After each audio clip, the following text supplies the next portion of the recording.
Hello guys, দেখেন Infinix smart 8 fact charging হয়েছে। প্রথম 1.9 মারে, তারপরে অটোমেটিক একলাই 6 মারে 0.6। দেখেন ফ্যাক্ট চার্জিং হয়েছে, কিভাবে সমাধান করা লাগে দেখেন, সাথে থাকেন।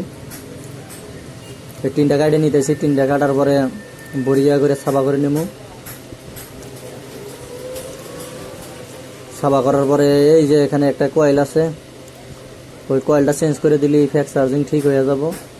মানে নষ্ট মাদারবোর্ডের থেকে কয়েলটা উড়িয়ে নেবেন। নেওয়ার পরে এই দেখেন, এই নষ্ট মাদারবোর্ডের থেকে উড়িয়ে নিছি।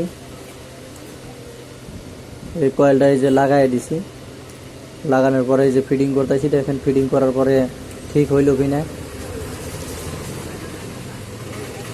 চার্জে লাগাই দিলাম, চার্জে লাগানোর পরে ওই দেখেন 1.8 মারছে, 1.78 এরকম মারে।